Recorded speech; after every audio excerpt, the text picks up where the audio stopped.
Y abran ahí sus Biblias en el libro de Josué. Vamos a continuar ahí con el estudio de Josué. Josué capítulo 16. ¿Recuerdan el contexto de lo que hemos estado viendo? ¿Recuerdan? ¿En dónde nos quedamos? Estamos ya en lo que es la asignación para cada una de las tribus, la asignación de lo que sería su porción de tierra, su heredad, esa parte de tierra, en la tierra allí en la tierra de Canaán, que sería el hogar de cada una de las tribus de Israel, junto con sus clanes y sus familias. Estamos en eso ya. Israel está por fin allí de lleno en la tierra de Canaán, bajo el liderazgo de Josué. Están ya asignando la porción de tierra a cada una de las tribus. Hace 2 semanas vimos cómo le fue asignada su heredad, su porción de tierra a la tribu de Judá. Y hoy vamos a continuar viendo esto, cómo se le asigna una porción de tierra a otra de las tribus de Israel. Ok, capítulo 16, versículo 1. 16:1. Dice: la porción de tierra asignada a los descendientes de José se extendía desde el río Jordán, cerca de Jericó, en el oriente de los manantiales de Jericó. Atravesaba el desierto y seguía por la zona montañosa de Betel. De Betel, también llamada Luz, iba hacia Atarot, en el territorio de los arquitas. Descendía hacia el occidente, al territorio de los jafletitas, hasta Bet Orón de abajo, luego a Geser, y llegaba al mar Mediterráneo. Esa fue la tierra asignada a las familias de Manasés y de Efraín, los hijos de José, para que fuera su hogar. A mí en lo personal me gusta esa frase que dice, para que fuera su hogar. ¿Okay? Hasta ahí por el momento, ¿sale?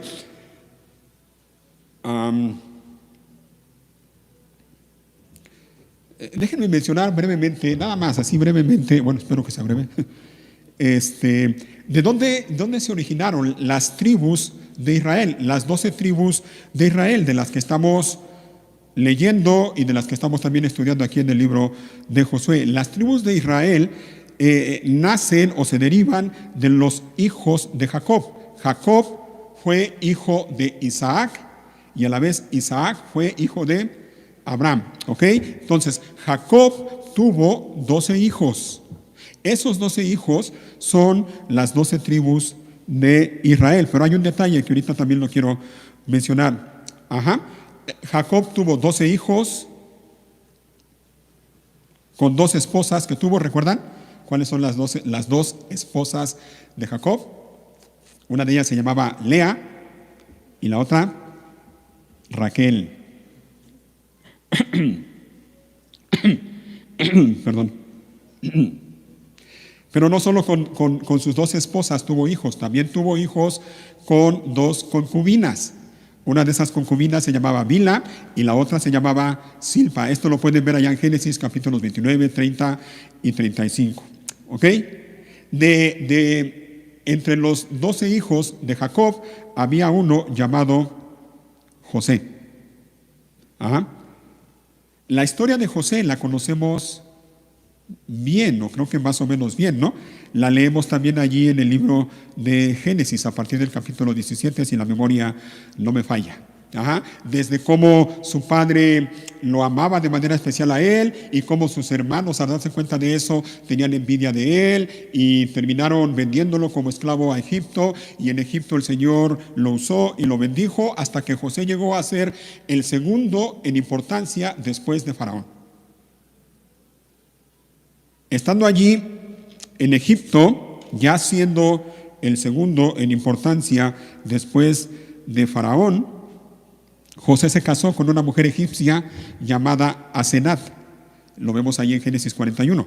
Con esa mujer, con su esposa, José engendró 2 hijos, Manasés y Efraín. En ese orden, Manasés y Efraín. Y lo que quiero decir con esto es que Manasés fue el mayor, el primogénito de José. Ahora, la tribu de José, técnicamente no existe como tal. ¿Ah? Pero José está representado por sus dos hijos, Efraín y Manasés. Manasés y Efraín son considerados tribus de Israel junto con las otras 10 tribus. ¿Ah? Por lo cual también a ellos, a Manasés y Efraín, se les entregó una heredad en la tierra de Canaán, una porción de tierra. La pregunta es ¿por qué? ¿Por qué pasó esto? Y para que nos quede lo más claramente posible esto, quiero que me acompañen al libro de Génesis. Génesis 48.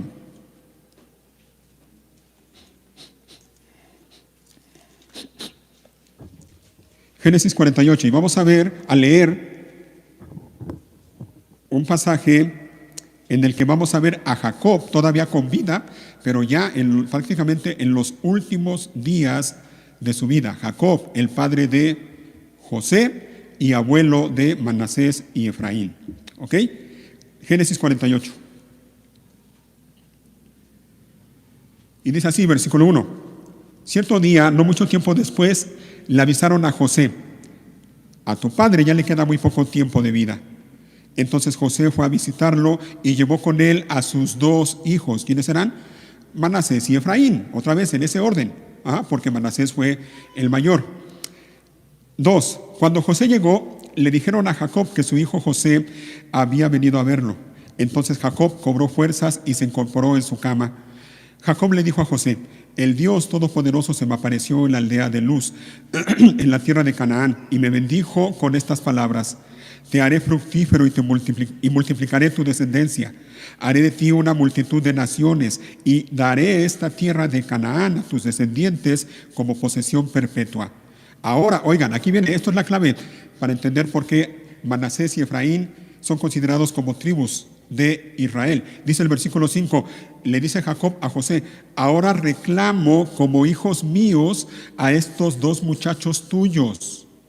Y miren el orden en los que los menciona Jacob: Efraín y Manasés. Se diga, esto es importante, ¿eh? Efraín y Manasés, quienes nacieron aquí en la tierra de Egipto antes de que yo llegara. Ellos, miren cómo dice: ellos serán mis hijos como lo son Rubén y Simeón. Pero cualquier otro hijo que te nazca en el futuro será tuyo y heredará tierra dentro de los límites de los territorios de sus hermanos Efraín y Manasés. Hace mucho tiempo, continúa hablando Jacob, dice: hace mucho tiempo, cuando yo regresaba de Padán Aram, Raquel murió en la tierra de Canaán. Todavía íbamos en viaje y bastante lejos de Efrata, es decir, Belén. Con mucha tristeza la enterré allí junto al camino que va a Efrata. Entonces Jacob miró a los dos muchachos. ¿Son estos tus hijos?, preguntó. Sí, le dijo José, estos son los hijos que Dios me ha dado aquí en Egipto. Y Jacob dijo: acércalos más a mí para que pueda bendecirlos. Jacob casi había perdido la vista debido a su edad avanzada y apenas podía ver. Entonces José le acercó a los muchachos y Jacob los besó y los abrazó. Entonces Jacob le dijo a José: nunca pensé que volvería a ver tu rostro, pero ahora Dios me ha permitido ver también a tus hijos. José retiró a los muchachos de las rodillas de su abuelo y se inclinó con el rostro hacia el suelo. Después puso a los muchachos delante de Jacob. Con su mano derecha, oigan, esto también es importante, con su mano derecha dirigió a Efraín hacia la mano izquierda de Jacob, y con su mano izquierda puso a Manasés a la mano derecha de Jacob.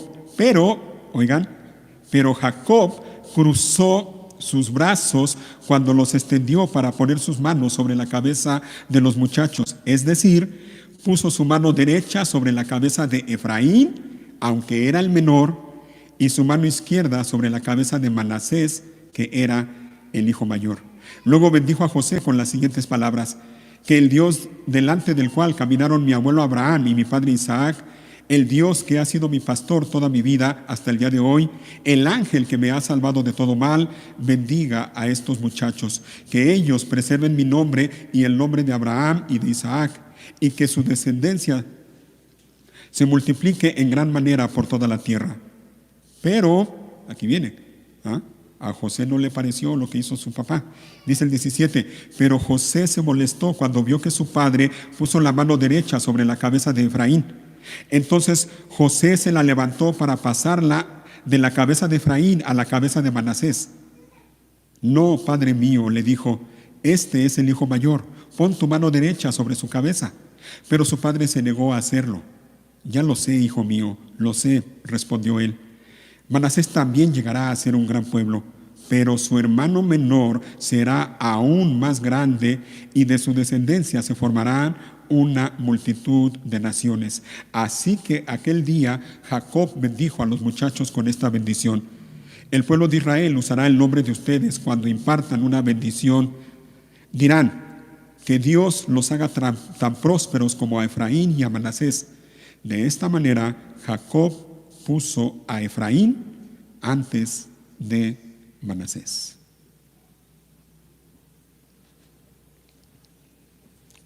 Creo que está claro, ¿no? Aunque Manasés era el mayor, fue Efraín el que recibió la bendición de la primogenitura. Y ya en Josué capítulo 16, regresen otra vez a Josué 16, es en donde estamos. Estamos viendo cómo se le asigna su porción de tierra a las dos tribus, una de ellas Manasés y en la otra Efraín, los descendientes de José. En el versículo 4, 16, versículo 4, dice así: esa fue la tierra asignada a las familias de, vean el orden, ¿de quién? Primero, Manasés, porque el autor del libro de Josué reconoce el orden en que nacieron los hijos de José. Primero fue Manasés y luego Efraín. Por eso dice, esa fue la tierra asignada a las familias de Manasés y de Efraín, los hijos de José, para que fuera su hogar. Pero inmediatamente en el versículo 5, ya cuando habla de la porción de tierra que le tocó a cada uno, ¿a quién saben a quién menciona primero? A Efraín. Versículo 5, el siguiente territorio se le entregó a los clanes de la tribu de Efraín para que fuera su hogar. Primero Efraín, y en el capítulo 17, versículo 1, vemos que en segundo lugar menciona a Manasés. Si quieren, búscalo ahí, o nada más véanlo. 17:1, la siguiente porción de tierra se le entregó a la media tribu de Manasés, los descendientes del hijo mayor de José.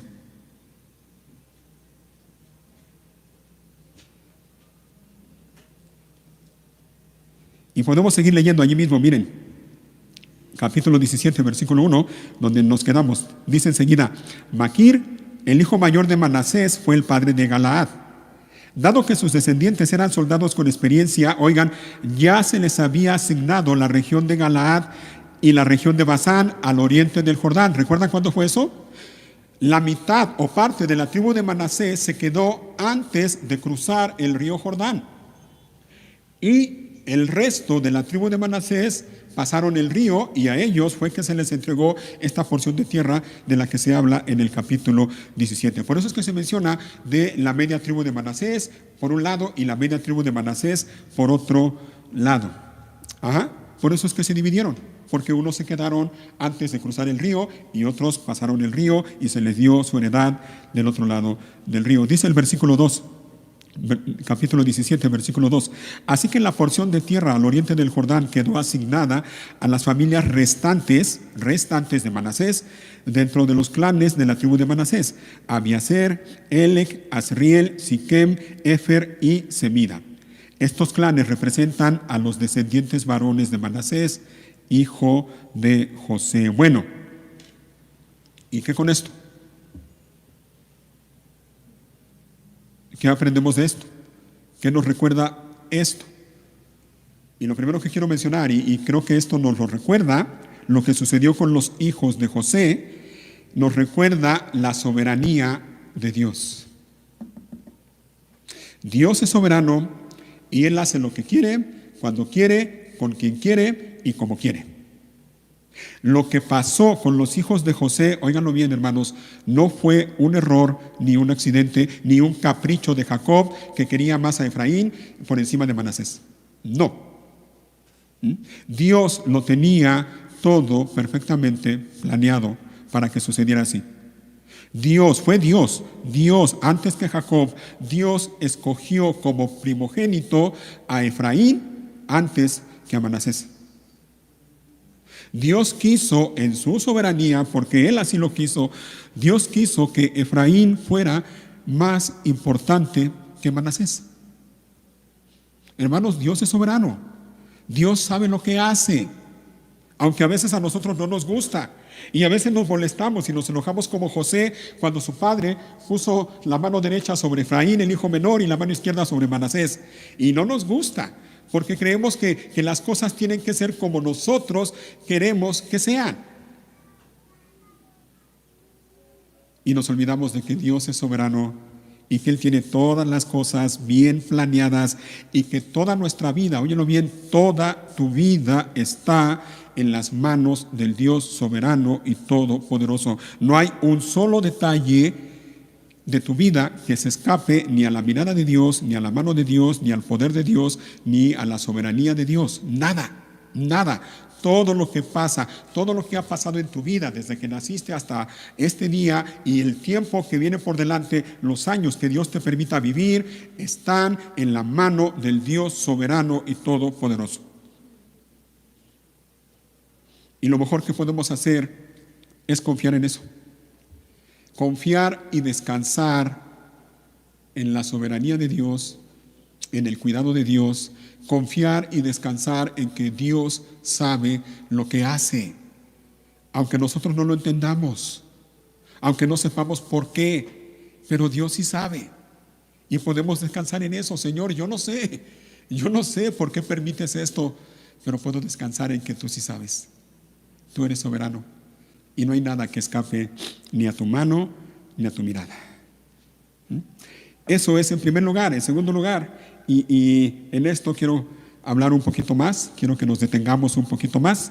En el capítulo 17, bueno, miren, vamos a terminar de leer el capítulo 16 y luego continuamos también en el capítulo 17, ¿sale?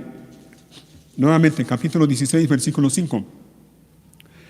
El siguiente territorio se le entregó a los clanes de la tribu de Efraín para que fuera su hogar. El límite comenzaba en Atarot, Adar, al oriente. De allí iba a Bet-Orón de arriba y seguía hacia el mar Mediterráneo desde Micmetat en el norte. El límite formaba una curva hacia el oriente y pasaba Tanat, Silo, al oriente de Janoa. De Janoa giraba hacia el sur hasta Atarot y Naarat. Tocaba Jericó y terminaba en el río Jordán.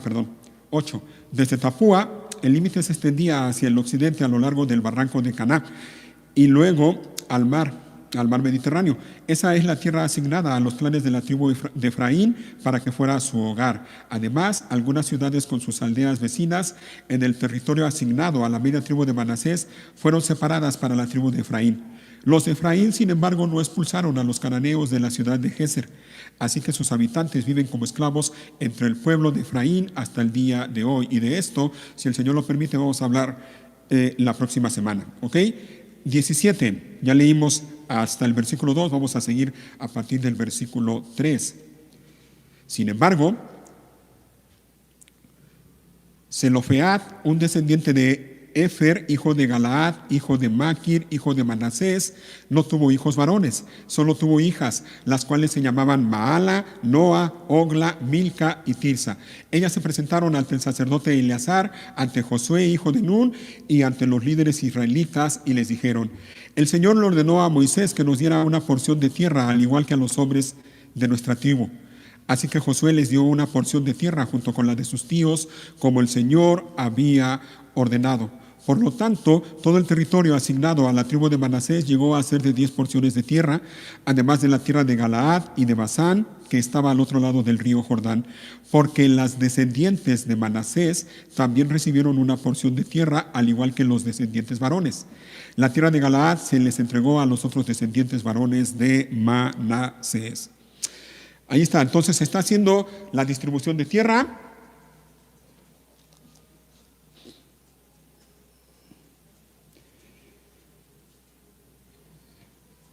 Y hasta ese entonces en Israel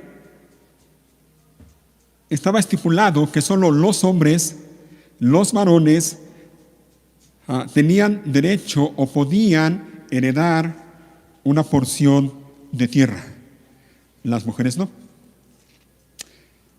Cuando Josué y los líderes de Israel estaban asignando la porción de la heredad, la porción de tierra que le tocaría a Efraín y sobre todo a Manasés, y vieron que cada una de las tribus o de las familias o de los clanes iba o estaba ya recibiendo su heredad, el lugar que sería su hogar, estas mujeres se dieron cuenta de un dilema.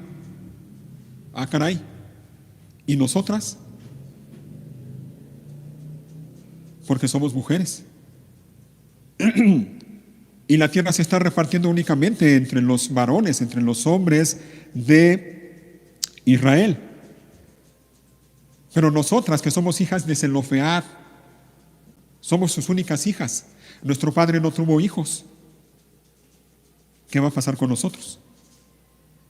Así que ahí están estas mujeres, de las cuales incluso la Biblia nos menciona sus nombres. Hijas de este hombre Zelofead.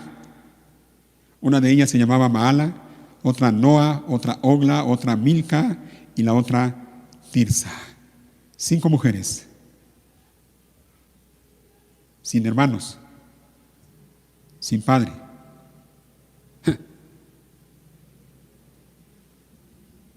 Y yo me atreví a llamarle a este punto del mensaje las 5 solas. Las 5 solas. 5 mujeres solas, sin hermanos y sin padre. Pero estas 5 mujeres nos pueden enseñar a nosotros muchas cosas. No solo a las mujeres, sino también a los hombres. Y quiero que veamos entonces algunas de ellas. ¿Ok? El contexto de esto que leímos en Josué y que habla de estas 5 mujeres, el contexto lo vemos en el libro de Números. Así que vamos al libro de Números. Números capítulo 26 primero. Números 26.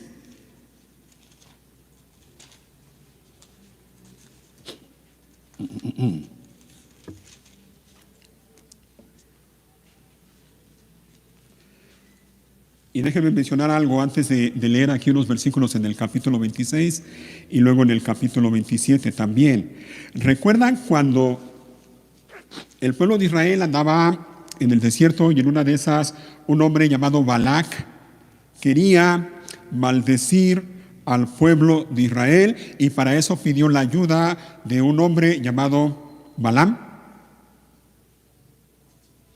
¿Y cómo podemos decir esto? Lo contrató para que maldijera al pueblo de Israel. Creo que fueron 3 ocasiones. Y Balaam no quiso hacerlo. Al grado de que el otro Balac le dijo, bueno, está bien que si no los vas a maldecir, pues no los maldigas, pero tampoco los bendigas. El asunto no terminó ahí. Porque Balaam, de alguna manera, incitó al pueblo de Israel para que cometieran pecado de fornicación y de idolatría con otras personas, sobre todo mujeres, que no eran parte del pueblo de Dios. Y miren, vamos a ver, ahí en el libro de Números, les había dicho este capítulo 26, pero primero en el capítulo 25. Capítulo 25, versículo 1. Mientras los israelitas acampaban en la arboleda de acacias, algunos hombres, oigan, se contaminaron al tener relaciones sexuales con las mujeres moabitas del lugar. Estas mujeres los invitaron a los sacrificios a sus dioses, así que los israelitas festejaron con ellas y rindieron culto a los dioses de Moab. De ese modo, Israel se unió al culto a Baal de Peor, lo cual encendió el enojo del Señor contra su pueblo. ¿Y sabes qué pasó en el campamento de Israel a causa de este pecado terrible? El Señor mandó una matanza. Murieron muchísimas personas a causa de este pecado. Capítulo 26, miren. Versículo 1. Una vez que pasó la plaga de mortandad, murieron en aquel día no sé cuántos miles de personas. El Señor les dijo a Moisés y a Eleazar, hijo del sacerdote Aarón: registren por familias los nombres de los guerreros de toda la comunidad israelita. Anoten en una lista a todos los hombres de 20 años o más y que sean aptos para la guerra. Así que allí en las llanuras de Moab, junto al río Jordán, frente a Jericó, ¿ya se dieron cuenta dónde estaba Moisés con el pueblo de Israel? Estaban a unos pasos de cruzar el Jordán para llegar a la tierra de Canaán. Estaban frente a Jericó, lo dice textualmente. Junto al río Jordán, frente a Jericó. Es que estaban ya a unos pasos para pasar a la tierra de Canaán. Y si ustedes leen los capítulos adelante y también los capítulos anteriores, bueno, es lamentable, pero no pudieron pasar. Bueno, dice: estando allí frente a Jericó, Moisés y el sacerdote Eleazar dieron las siguientes instrucciones a los jefes de Israel: anoten en una lista a todos los hombres de Israel de 20 años o más. Se fijan, a todos los hombres de Israel de 20 años o más, así como el Señor le ordenó a Moisés. Este es el registro de todos los descendientes de Israel que salieron de Egipto. Y entonces Moisés menciona cada uno de los nombres de los descendientes de cada tribu de Israel. Comienza con la tribu de Rubén y luego la tribu de Simeón, la tribu de Gad, la tribu de Judá, la tribu de Isaacar, la tribu de Zabulón, y en el versículo 28 menciona a la tribu de Manasés. Uno de los descendientes de Manasés, ¿a quienes saben quién era? Zelofead, el padre de aquellas 5 mujeres de las que leímos en Josué. Capítulo 26, versículo 33, dice: Zelofead, uno de los descendientes de Efer, no tuvo hijos, pero los nombres de sus hijas eran Maala, Noa, Ogla, Milca y Tirsa. ¿Se fijan? En todo este registro de los nombres de los hombres de Israel aparecen los nombres de estas mujeres. Y eso ya nos va diciendo algo, Enseguida de Manasés se menciona también la tribu de Zabulón. Bueno, hasta aquí. Vamos a brincarnos allí mismo, capítulo 26, pero versículo 63, 6:3. Dice así: estos son los resultados del registro del pueblo de Israel que Moisés y el sacerdote Eleazar hicieron en las llanuras de Moab, al lado del río Jordán, frente a Jericó. Oigan, nadie en esta lista aparecía en el registro anterior hecho por Moisés y Aarón en el desierto de Sinaí, porque este registro del que leemos aquí no fue el primero que se hizo, ya se había hecho anteriormente. Todos estos nombres que aparecen aquí, dice Moisés, ninguno, en el versículo 64, nadie en esta lista aparecía en el registro anterior hecho por Moisés y Aarón en el desierto de Sinaí. ¿Por qué? Dice el versículo 65, pues el Señor había dicho acerca de ellos: todos morirán en el desierto. Ninguno de ellos sobrevivió excepto Caleb, hijo de Jefone, y Josué, hijo de Nun. Y entonces llegamos al capítulo 27. Versículo 1. Cierto día, las hijas de Zelofead, Maala, Noa, Ogla, Milca y Tirsa, presentaron una petición. Zelofead, su padre, era descendiente de Efer, hijo de Galaad, hijo de Maquir, hijo de Manasés, hijo de José. Estas mujeres acudieron a Moisés, al sacerdote Eleazar y a los jefes de las tribus y a toda la comunidad a la entrada del tabernáculo. Ellas dijeron: oigan, nuestro padre murió en el desierto, pero no por estar entre los seguidores de Coré que se rebelaron contra el Señor. Y la rebelión de Coré, la pueden leer ustedes aquí mismo en Números, capítulo 16. Dice, no estuvo con los seguidores de Coré que se rebelaron contra el Señor, sino que murió debido a su propio pecado y no tuvo hijos varones. ¿Por qué debería desaparecer el nombre de nuestro padre de entre su clan solo porque no tuvo hijos varones? Dennos una porción de terreno entre el resto de nuestros parientes. Entonces Moisés presentó el caso ante el Señor, y el Señor le contestó a Moisés: La petición de las hijas de Zelofehad es legítima. Así que dales una porción de terreno junto con los parientes de su padre. Asígnales la porción de terreno que se hubiera dado a su padre.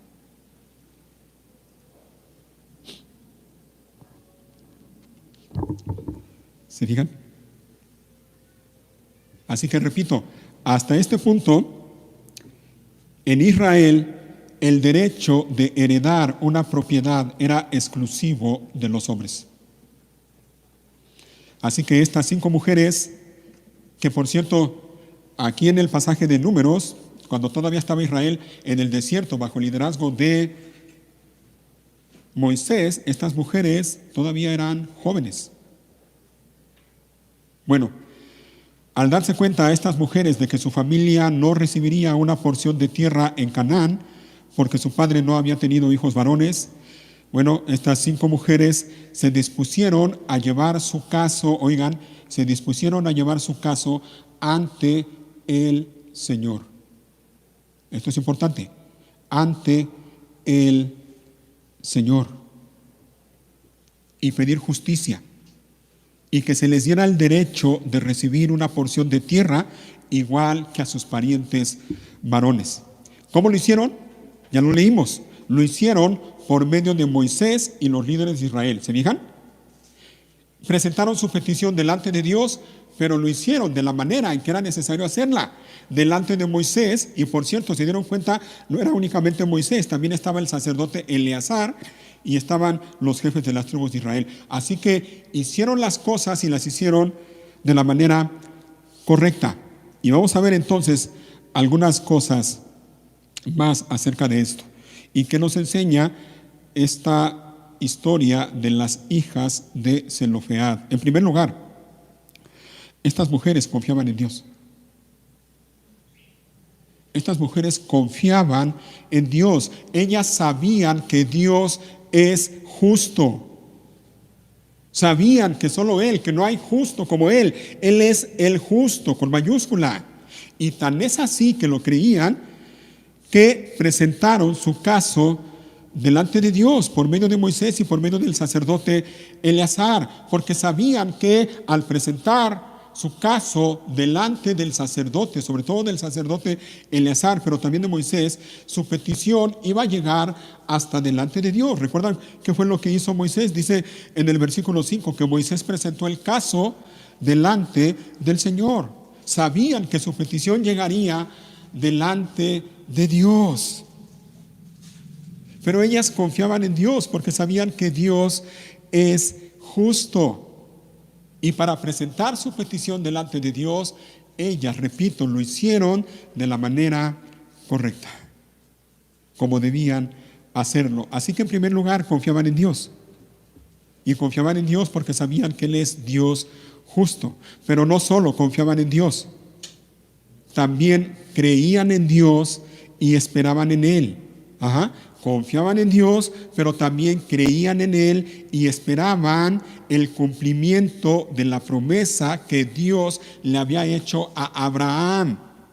Ellas esperaban eso, que ellas junto con el pueblo de Israel cruzarían el río Jordán y llegarían a la tierra de Canaán, la tierra que Dios había prometido darles, y que recibirían allí en Canaán su heredad, un lugar para vivir. Ellas creían en Dios y esperaban, repito, el cumplimiento de la promesa. Si no lo creyeran, no se hubieran molestado en ir con Moisés y con el sacerdote y hacer lo que hicieron. Pero esperaban la promesa. Sabían que Dios es fiel, sabían que Dios llevaría, tarde o temprano, llevaría a su pueblo a Canaán y cada una de las tribus recibiría su heredad, su porción de tierra. Así que confiaban en Dios, creían en Él, esperaban el cumplimiento de la promesa, pero no solo eso, es decir, no solo confiaban en Dios y creían en Él, estas mujeres también eran temerosas de Dios. Ellas temían al nombre de Dios y porque eran temerosas de Dios, por eso hicieron lo que hicieron y lo hicieron con respeto y con orden.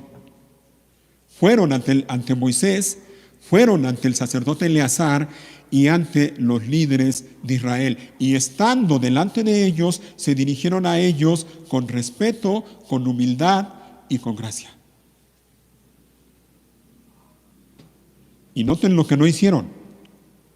Estando delante de los líderes de Israel, no se quejaron de la situación tan difícil que estaba atravesando su familia, porque recuerden que su padre había muerto, pero no se quejaron de la situación difícil que estaba atravesando su familia, ni siquiera se quejaron de su desgracia o su pena personal ante el fallecimiento de su padre.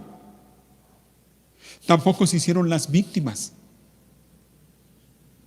Tampoco exigieron su derecho personal, no lo exigieron. Llegaron con una actitud humilde y pidieron de manera respetuosa y humilde que también se les diera el derecho de tener una porción de tierra en Canaán.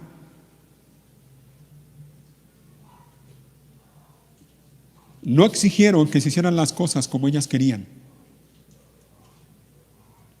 No fueron a reclamar ni exigir tampoco los derechos de las mujeres del mundo en una marcha el 8 de marzo. No fueron a exigir tampoco igualdad.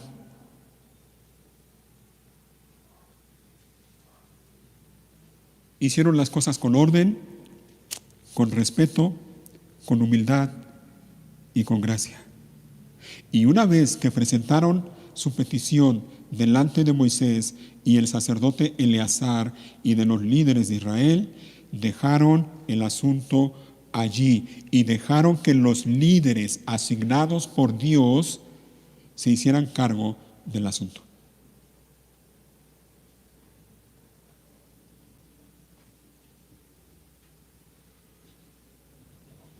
¿Se fijan? Estas mujeres eran temerosas de Dios. Y sí, pidieron justicia, sí, pidieron que se les diera el derecho de heredar una porción de tierra, sí, sí. Pidieron justicia, pero no para ellas. Pidieron justicia, pero no para ellas, sino para el nombre de su Padre. ¿Te fijaste en versículo 4?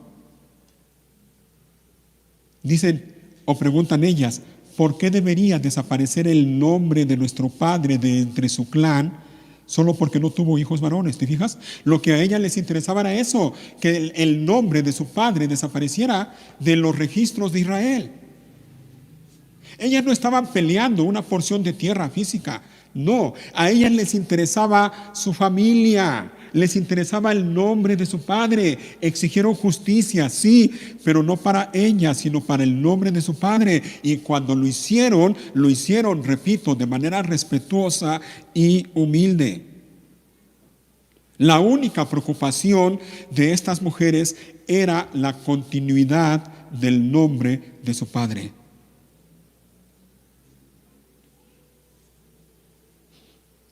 Su padre ya estaba muerto, ya lo leímos. Su padre murió. Murió en el desierto. Lo leímos aquí en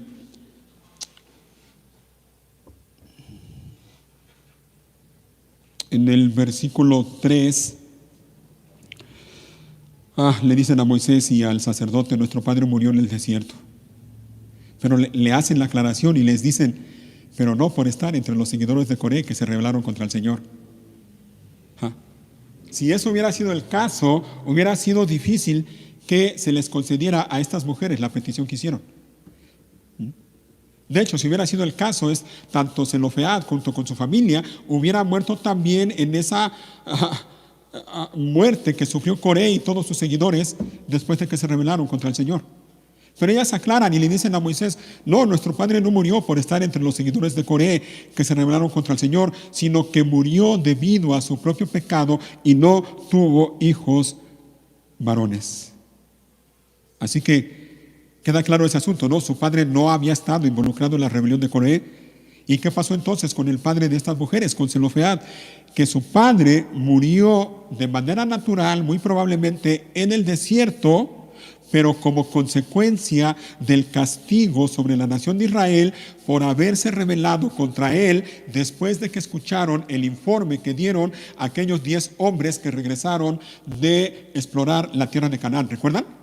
Cómo los hombres regresaron y dieron un mal informe y el corazón de Israel desfalleció y se rebelaron en contra de Dios, y el Señor también se enojó contra ellos y les dio una sentencia.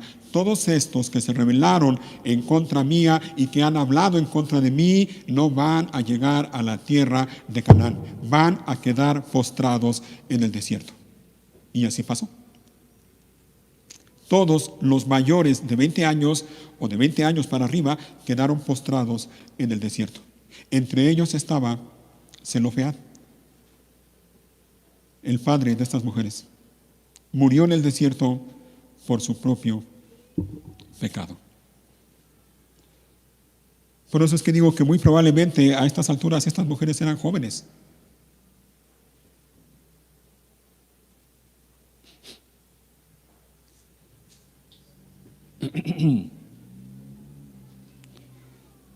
Así que estas mujeres confiaban en Dios, le creían a Dios, eran temerosas de Dios, pero sobre todo, quiero que veamos algo más. Y ahora vamos al libro de Josué otra vez. Josué capítulo 17.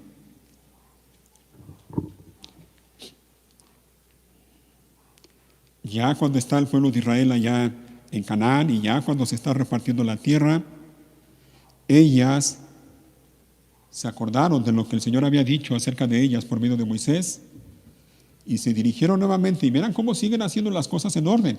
Se dirigieron ahora a Josué como líder principal y también al sacerdote y también a los líderes de Israel. Pero hay un detalle en lo que acabo de mencionar. Josué capítulo 17, versículo 4.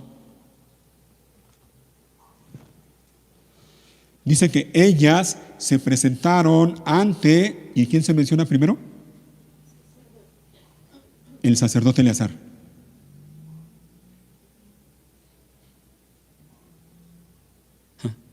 ¿Te diste cuenta en el pasaje de Números, cuando se presentaron ante los líderes de Israel, menciona primero a Moisés y después el sacerdote Eleazar?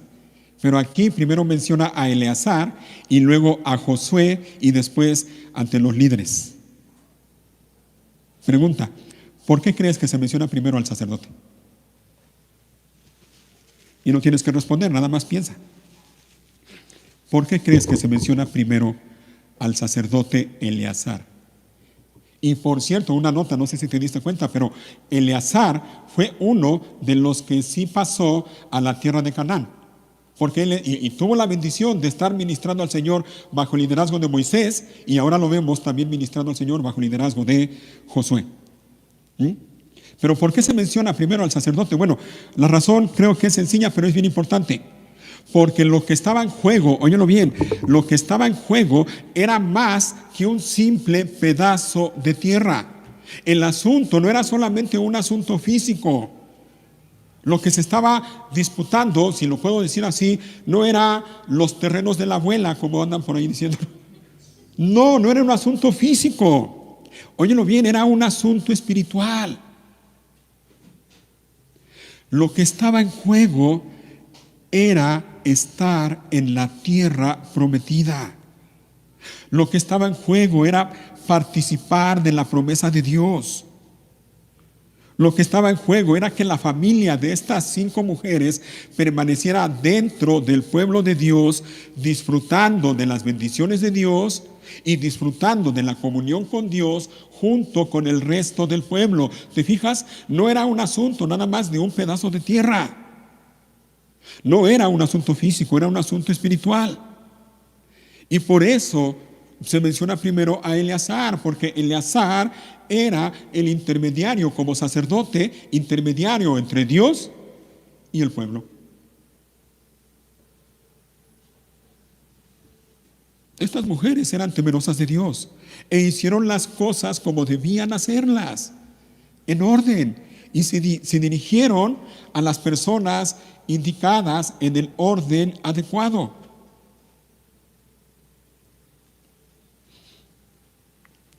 ¿Y qué crees que pasó?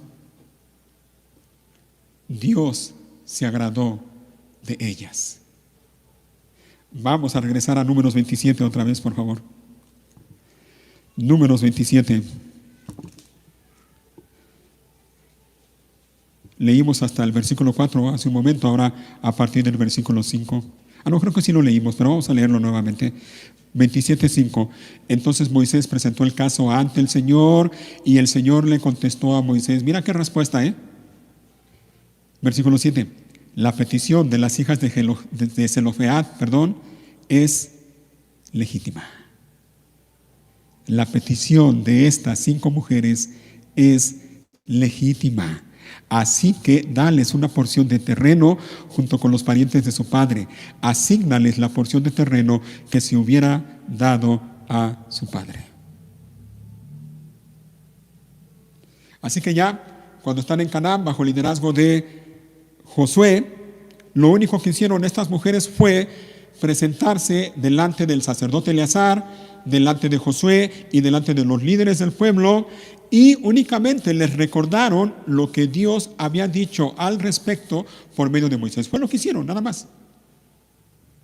Le recordaron al sacerdote, a Josué y a los líderes lo que Dios había dicho años atrás respecto a este asunto por medio de Moisés. Y estas mujeres recibieron una porción de tierra, dice Josué 17, versículo 4, 17:4, la segunda parte del versículo 4. El Señor le ordenó a Moisés que nos diera una porción de tierra, al igual que a los hombres de nuestra tribu. Así que Josué les dio una porción de tierra junto con la de sus tíos, como el Señor había ordenado. El Señor se agradó de ellas, consideró su petición como legítima y por medio de Moisés les dijo darles la porción que sería de su padre. Y estas mujeres entonces recibieron su heredad en Canaán. Pero es importante también lo que dice aquí en este último versículo que leímos. Dice que la recibieron como el Señor lo había ordenado. La Reina Valera lo traduce de esta manera y dice conforme al dicho de Jehová. Recibieron su porción de tierra conforme al dicho de Jehová. ¿Saben lo que significa? Estas mujeres fueron ante Dios, presentaron su petición, el Señor escuchó su petición, se agradó de ella, les contestó su petición, pero no conforme a lo que ellas dijeron, sino conforme a lo que Dios había dicho. ¿Te fijas?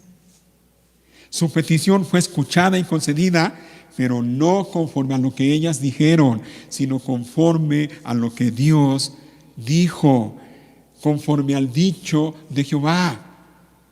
Es así. Dios, cuando Él en su gracia decide responder a nuestras peticiones, lo hace no conforme a lo que nosotros decimos, sino conforme a lo que Él dice y a lo que Él ha decidido y ha planeado para nosotros.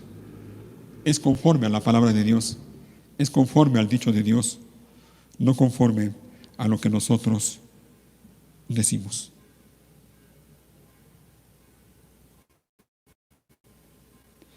Por eso es que el Señor Jesús, cuando enseña acerca de la oración, el Señor Jesús dice, cuando ores, no pienses que por tu palabrería serás oído. No es así, no es así. Es conforme a la voluntad de Dios, conforme a su palabra también. Y esto también nos recuerda algo. Miren, cuando alguien conoce bien las promesas de Dios, como estas mujeres conocían la promesa de Dios, tiene entonces el valor y tiene la confianza para pedirlas. Ya en tierra de Canaán, bajo el liderazgo de Josué, estas mujeres sabían la promesa que Dios había hecho para ellas. La sabían, la conocían. Dios había prometido algo para ellas años atrás por medio de Moisés. Así que conocían la promesa. Y eso les ayudó para que hicieran las cosas de manera correcta. ¿Mm? Y eso también les ayudó para armarse de valor y con la confianza suficiente para ir delante del sacerdote y delante de Josué y de los líderes y presentar su petición o recordarles lo que Dios había dicho por medio de Moisés. Otra vez, esto nos enseña algo a nosotros, hermanos. Miren, debemos conocer bien las promesas de Dios, o dicho de otra manera, debemos conocer bien la palabra de Dios para conocer bien las promesas de Dios y entonces pedir bien.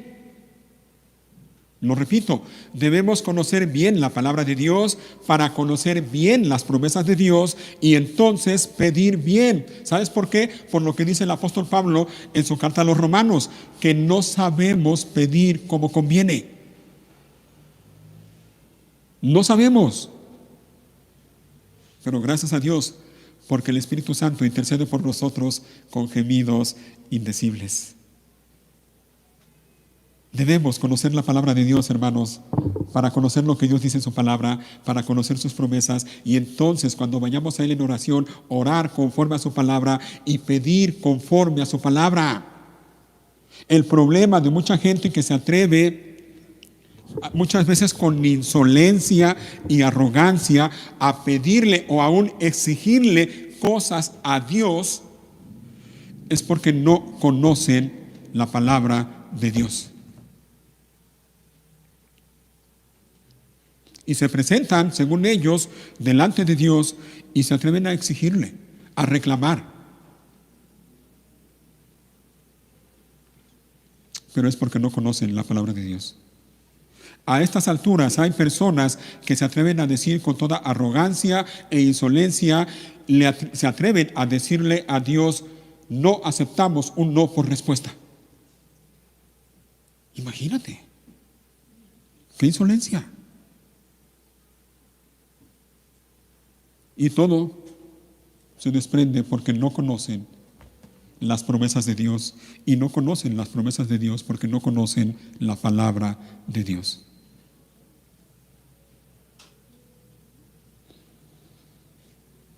Así que estas 5 mujeres confiaban en Dios, creían en Dios, eran temerosas de Dios y por último, bueno, ya para ir terminando, eran obedientes a Dios. Eran obedientes a Dios. Vamos a regresar a Números. Libro de Números, pero ahora en el capítulo 36. Números 36.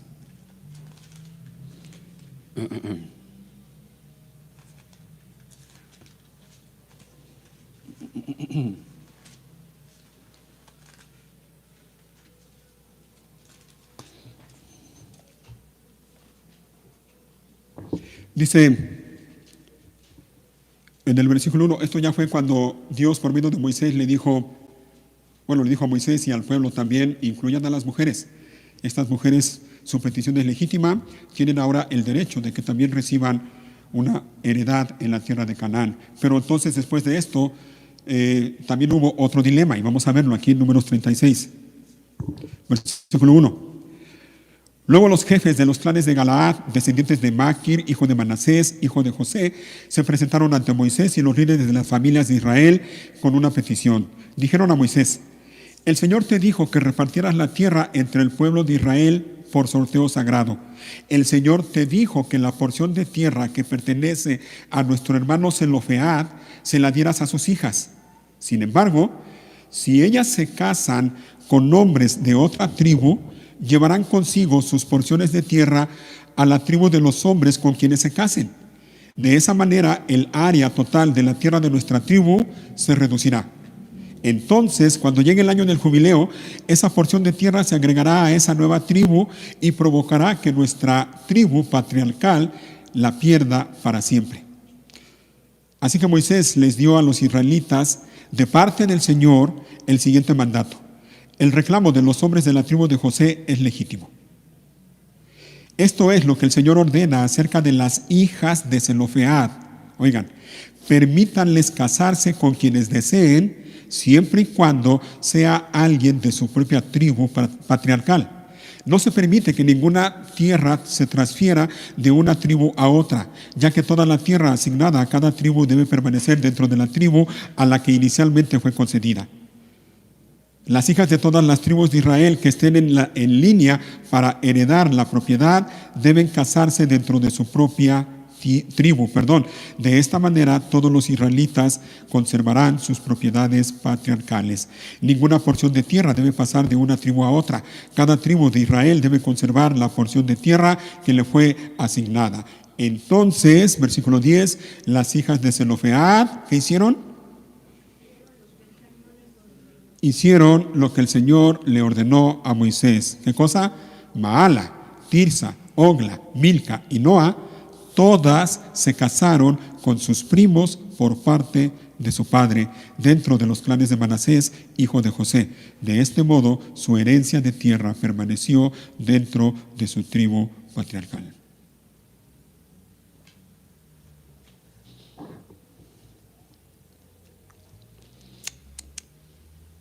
Confiaban en Dios, creían en Dios, eran temerosas de Dios y eran obedientes a Dios.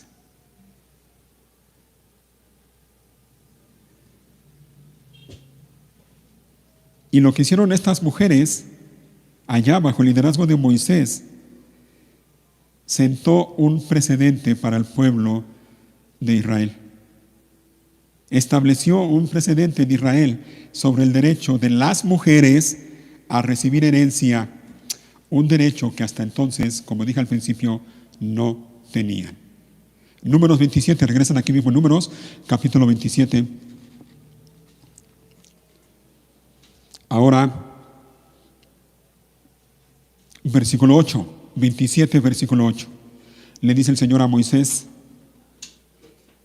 da al pueblo de Israel las siguientes instrucciones. Aquí viene: si un hombre muriere sin dejar hijo varón, entonces se le dará su herencia a sus hijas.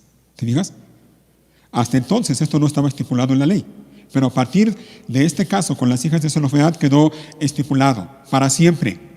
Se le dará su herencia a sus hijas. Y si tampoco tiene hijas, su herencia se transferirá a sus hermanos. Y si no tiene hermanos, entrega su herencia a los hermanos de su padre. Y si su padre no tiene ningún hermano, entonces entregará su herencia al pariente más cercano dentro de su clan. Este es un requisito legal, oigan, un requisito legal para el pueblo de Israel, tal como el Señor le ordenó a Moisés. Ahí está. Ahí está lo que dice la Biblia de estas 5 mujeres.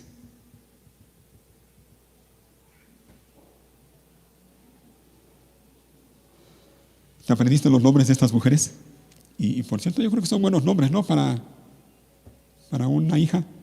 Maala, Tirsa, Ogla, Milca y Noa.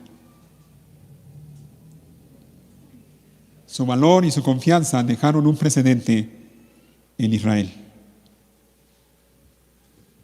Hay mucha gente que se queja y dice que Dios es machista y que excluye a las mujeres. Y aquí vemos una prueba de que no es así. No es así. Bueno, ya para terminar, ¿qué aprendemos de esto rápidamente? Mira, cuando una persona, y no solo mujer, cuando una persona, hombre o mujer, confía en Dios y cree en Él y tiene temor de Él, esa persona se distingue, ¿sabes? Entre otras cosas, ¿por qué? Esa persona se distingue por su disposición a obedecer a Dios. Se distingue por su disposición a obedecer a Dios. Se distingue también por su conducta respetuosa y humilde y por el amor a su familia, entre otras cosas. Y lo vemos en el ejemplo de estas 5 mujeres.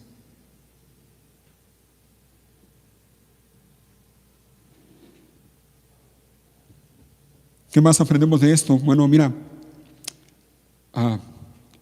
hay situaciones en la vida que no son justas, son injustas. Pues mira, aunque la vida sea injusta y los seres humanos que nos rodean muchas veces son injustos, óyelo bien, Dios es justo. Dios es justo. Y sus ojos están, ¿sabes sobre quiénes? Sobre los justos. Y Él guarda, cuida, bendice la vida de los justos. Estas 5 mujeres lo sabían. Sabían que Dios es justo y fueron delante de Él, del justo, y pidieron una cosa: justicia.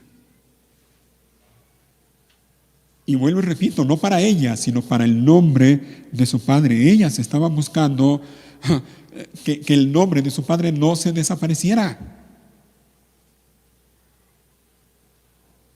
Así que todos nosotros, hombres y mujeres, todos nosotros podemos aprender, entre otras cosas, del ejemplo de estas mujeres. Entre otras cosas, podemos aprender cómo dirigirnos con respeto y con humildad a los que están en autoridad.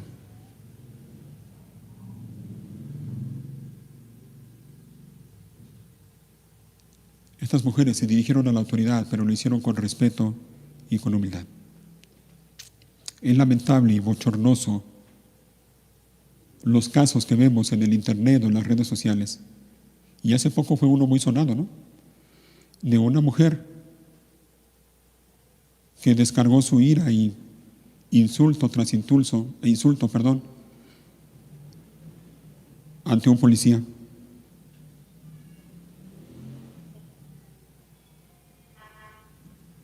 Estas mujeres nos dan un ejemplo de cómo dirigirnos ante la autoridad. Y algo más, el ejemplo de estas mujeres nos enseña que la fe genuina sabe esperar. ¿A quién les recuerda el ejemplo de estas 5 mujeres? Ya lo vimos también en Josué. A Caleb. Caleb también recibió la promesa de Dios, estando todavía bajo el liderazgo de Moisés, de que recibiría una porción de tierra allá en Canaán. Y Caleb supo esperar. Esperó y confió en Dios. Igual que estas 5 mujeres, confiaron en Dios y esperaron hasta que llegara el momento. Y cuando llegó el momento, hicieron lo que tenían que hacer. Y lo hicieron en orden, y lo hicieron con respeto, y con humildad, y con gracia. Pero siempre confiando en Dios y teniendo temor de Dios. Y para los esposos que estamos aquí, para los varones casados que estamos aquí, déjenme recordar lo que dice la Biblia en la primera carta de Pedro, capítulo 3, versículo 7. No lo busquen, lo voy a leer en la traducción de la Reina Valera. Perdón, dice ese versículo: vosotros, maridos, igualmente vivid con ellas. Es decir, ¿con quién? Con tu esposa. Vivid con tu esposa sabiamente, dando honor a la mujer como a vaso más frágil, oigan, como a coherederas de la gracia de la vida. Como a coherederas de la gracia de la vida.